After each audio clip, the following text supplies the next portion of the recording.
China has demanded the World Trade Organization authorize it to impose an annual sanction of $7 billion on U.S. goods. A document circulated at the WTO shows that China wants compensation for the losses it suffered due to the U.S. tariffs. Now, the document also cites the U.S. failure to abide by the WTO's regulations. It says that the level of damage totals at least $7 billion annually.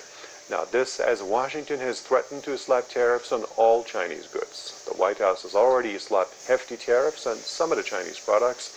The move triggered a swift tit-for-tat response from Beijing.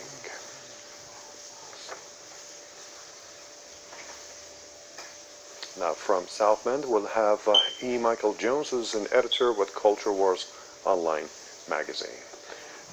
Good to see you, sir. China wants $7 billion in compensation, and U.S., the White House, is still saying that they are going, this is only the tariffs on some Chinese goods, and they're going to go on and impose more levies on all Chinese products. Where is this directed at? Well, I think that in order to understand the context of what's going on here, you need to talk about what John Bolton just said last week.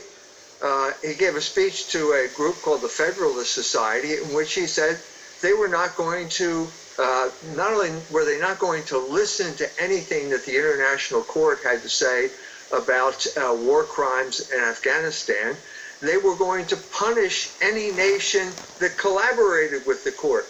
I mean, this is a contempt for the rule of law of a magnitude that no one has ever seen in the United States of America.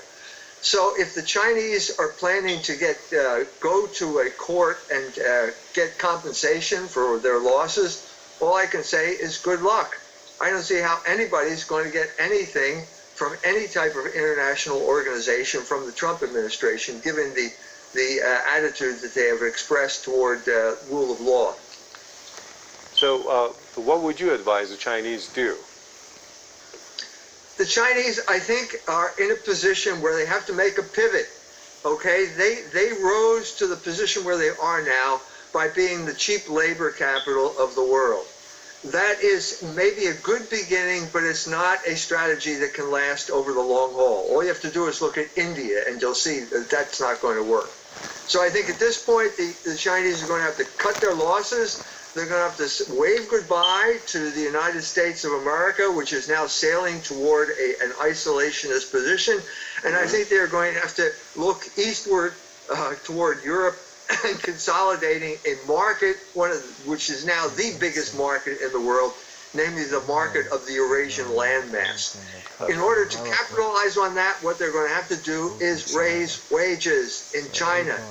Bid goodbye to cheap labor strategy, raise wages, concentrate on high-end manufactured goods, and that will be the future. This is precisely what Germany did over the period following World War II. It's a smashing success because labor is the source of all value. Okay, interesting perspective. Thank you for that. Michael Jones, editor with Culture Wars Online magazine, joining me from